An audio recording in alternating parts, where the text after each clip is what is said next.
Hello, beautiful people. I am here with my best friend, Ula Bozek, aka Your Nutrition Cure on the YouTube, and we are here to talk to you about the 5 mistakes that you might be making when you're transitioning from dieting to intuitive eating. So the first thing that you're probably doing when you're starting to intuitive eat is thinking that if you're eating a lot or you're eating bigger portions than you usually did when you were dieting, you automatically think that that's overeating or binge eating. And here's the thing about intuitive eating. Anytime you label something as too much or overeating or I'm eating way more than I should be eating, you always have to ask yourself the follow-up question of compared to what?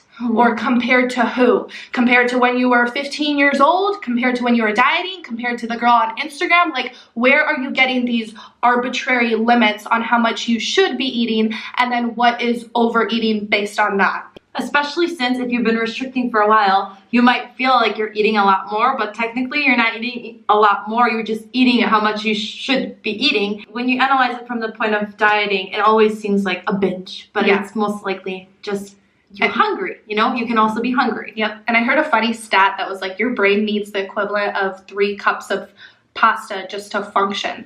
Like, you need so much more food than you've been taught that you need, because we always hear like 1,200 calories minimum for women. Like, screw that. That is an arbitrary diet rule, and it's absolutely not true, especially if you're going through puberty, growing and developing, trying to get pregnant, going through any sort of life transition. Like, your brain uses up so much energy and so much fuel that it needs the extra food. Yeah, and also I saw one thing that a 1-year-old child needs like 900 calories. So I remember when I was dieting and I saw that, I was like, a 1-year-old child needs 900 calories and I'm eating like 1,200 or something. Like, you know? Yeah. So that was like a huge mind. You can't be eating as much as a child, you know? You're a grown woman. You get to eat like a grown-ass woman. Yeah. The second mistake you might be making with intuitive eating is thinking that if you let yourself intuitively eat, you're letting yourself go.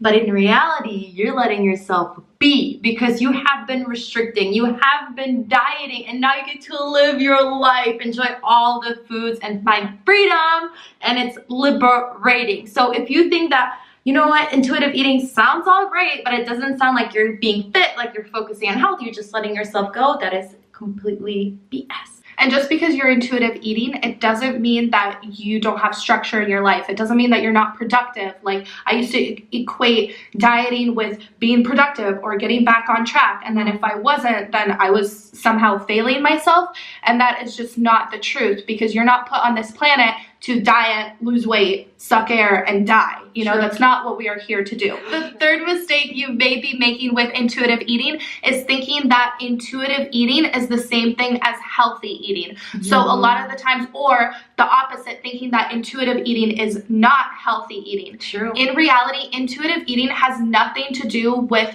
the macronutrient counts or the micronutrient counts in your food. It has everything to do with what your body, mind, and spirit crave. So it's not about salads versus donuts. It's more about like, what do I want and what want am I going to fulfill with my meal? You know where I think this comes from? This like misconception with healthy eating and intuitive eating is social media. A lot of people are like, I started intuitive eating, here's my salad. And a lot of people don't show like the donut, or they show the donut on occasion. And you're thinking like, okay, so intuitive eating is supposed to be basically like a diet. That's how you see it sometimes. Yeah. And it's not. And it's not. And it's also not the same thing as mindful eating. Again, mindful eating is often used as the term. It depends on who you're getting your information from. But sometimes mindful eating is used by like diet and fitness trainers. And you just gotta be mindful about what you eat. When in reality, mindful eating is actually just taking a moment to tap into your wants. The fourth mistake you might be doing with intuitive eating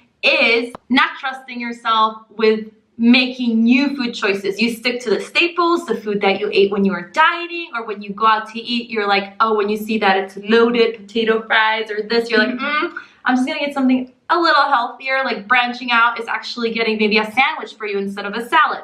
But in reality, you don't stop to think like, I want freaking french fries, or I want a burger, and that's okay. And I feel like you stick to, for example, oatmeal because it feels safe, and different foods. And I'm not saying you can't keep those foods in your diet. You can, but like you told me, like for example, I used to eat so much oatmeal when I was dieting, and I added it back to my diet. And Mary's like, "Isn't it so great? You can add honey to it now, nuts, anything, chocolate, peanut butter." And I was like, "That's true." It's just like getting really in your comfort zone and back to that feeling of like, I don't trust myself to like branch out. I don't trust myself to find something I'll like, and I don't trust my body to like stop when it's full. Like the only way that you're gonna work up that trust muscle is by taking these little risks. Yes, for sure, 100%. So homework, find a new restaurant and try something you completely want on that menu, not something that your partner has or you've had before, something completely new. That the fifth mistake that you might be making with intuitive eating has to do with the difference, the minute difference between these two words,